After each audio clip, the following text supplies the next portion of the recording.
Welcome to Sacred Scream's Sanctum, the channel where we explore the dark side of faith, the horrors of the human mind, and the terrors that lurk in the shadows.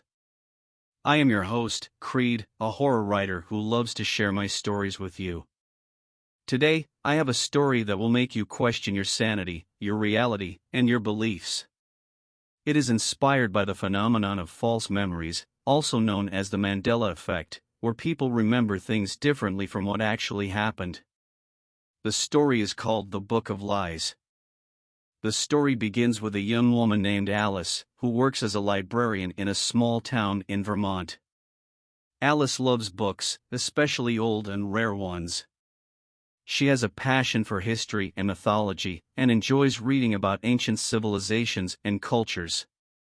She is always curious and eager to learn new things.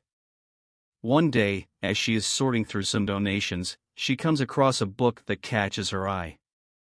It is a large leather-bound tome, with gold lettering on the cover. The title reads, The Book of Lies. Alice is intrigued by the mysterious name, and decides to take a closer look. She opens the book and sees that it is written in a language she does not recognize. It looks like a mix of symbols, glyphs, and letters from different alphabets. She flips through the pages and notices that some of them have illustrations. They depict scenes of violence, torture, and madness. They are so detailed and realistic that they make Alice feel uneasy. She wonders what the book is about and who wrote it. She tries to find some clues in the book itself, but there is no author name, no date, no publisher, no ISBN number. Nothing that could identify the origin or purpose of the book. She decides to do some research online and scans the cover and some pages with her phone. She uploads them to a website that specializes in identifying rare books and languages. She hopes that someone will be able to tell her more about the book. She waits for a few minutes and then checks the website again. She sees that her post has received several replies. She clicks on them and reads them with growing disbelief. The first reply says, "This is a hoax. There is no such book as the Book of Lies. You are either lying or delusional." The second reply says, "This is dangerous. The Book of Lies is a cursed artifact that can alter reality and create false memories. You should destroy it immediately." The third reply says, "This is amazing. The Book of Lies is a legendary tome that contains the secrets of the universe and the true history of mankind. You should read it carefully and learn from it." Alice is confused by these contradictory responses. She wonders who is telling the truth and who is lying. She decides to reply to them and ask for more information.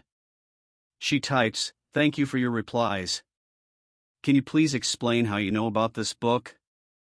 Where did you hear about it? Do you have any evidence or sources to back up your claims?" She hits send and waits for more replies. She does not have to wait long. She sees that her post has been deleted. She refreshes the page and sees that her account has been banned. She tries to access the website again, but she gets an error message. She tries to use another browser, another device, another network. But nothing works. She realizes that someone does not want her to know about the book. She wonders why. She looks at the book again. She feels a strange attraction to it. She decides to read it. Alice begins to read the book. She does not understand the language, but she feels that the words are somehow speaking to her mind. She sees images and hears sounds that correspond to the text. She feels emotions and sensations that match the tone and mood of the book. She is drawn into the book as if she is living the stories. The book tells her about the origin of the world and how it was created by a powerful being called the liar. The liar is the source of all lies, and he uses them to manipulate reality and deceive people. He created the world as a playground for his amusement, and he enjoys watching people suffer and struggle. He also created other beings, called the liars, who are his servants and agents. They spread lies among people and cause chaos and confusion. They can take any form, and they can alter memories and perceptions. The book tells her about the history of mankind, and how it was shaped by the liar and the liars. They influenced the rise and fall of civilizations, the wars and conflicts, the religions and ideologies. They corrupted the leaders and heroes, the prophets and sages, the artists and thinkers. They twisted the facts and events, and created false narratives and myths. They made people believe in things that were not true, and doubt things that were true.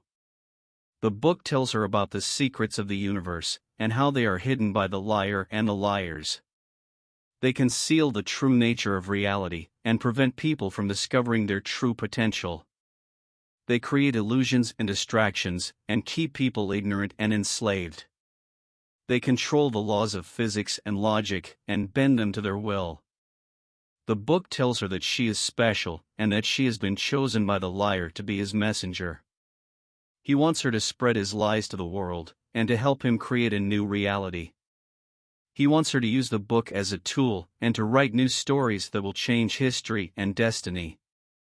He wants her to be his partner, and to share his power and glory. Alice is fascinated by the book. She believes everything it says. She feels a connection with the liar. She thinks that he is her true creator, her true master, her true lover. She wants to please him, to serve him, to be with him. She decides to do what he asks. She takes a pen and writes on the book. She writes her name, Alice. She writes her story, the Book of Lies. She writes her wish, to be one with the liar. She closes the book. She waits for something to happen. Alice waits for something to happen. But nothing happens. She opens the book again, and sees that her writing has disappeared. She flips through the pages, and sees that the book is blank. She is confused and angry.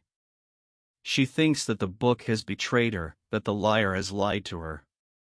She throws the book on the floor, and stomps on it. She curses the book and the liar. She wants to destroy the book, and forget everything. But she can't.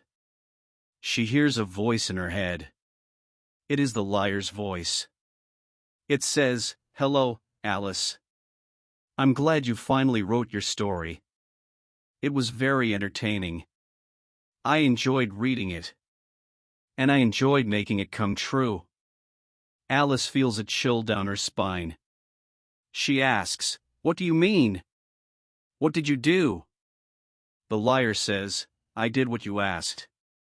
I made you one with me. I made you a liar. I gave you the power to alter reality and create false memories. I gave you the book as a gift, a tool, a weapon. You can use it to write anything you want, and make it happen. You can change history and destiny. You can create your own world." Alice does not believe him. She says, "You're lying. This is a trick. This is another lie." The liar says, "No, Alice. This is the truth. The only truth. The truth that you created. The truth that you wrote. The truth that you wished for." Alice feels a surge of pain in her head. She remembers everything. She remembers writing on the book. She remembers changing reality. She remembers creating false memories. She remembers lying to everyone. She remembers lying to herself. She realizes what she has done. She realizes what she has become. She realizes that she is the liar's messenger, his partner, his lover. She realizes that she loves him. She says, "Oh, God. What have I done?" The liar says, "You have done what you wanted. You have done what I wanted. You have done what we wanted. You have done well, Alice. You have done well, my love." Alice feels a mix of horror and ecstasy. She says, "What now? What do we do now? The liar says, now, we continue our game. Now, we continue our fun. Now, we continue our work. Now, we write more stories. Now, we tell more lies. Alice says, yes. Yes, we do. Alice picks up the book from the floor. She takes a pen and writes on the book. She writes their names, Alice and the liar. She writes their story, the book of lies. She writes their wish, to lie forever. She closes the book. She waits for something to happen. And something happens. This is the end of the story. I hope you enjoyed it, and that it gave you some chills and thrills. If you did, please like this video, subscribe to this channel, and comment below with your thoughts and feedback. And if you want more stories like this one, stay tuned for the next episode of Sacred Screams Sanctum, where I will share another tale of faith, horror, and psychological fear. Until then, remember, the truth is out there, but so are the lies. And sometimes, the lies are more powerful than the truth. Thank you for listening, and goodbye for now. This is Creed, signing off.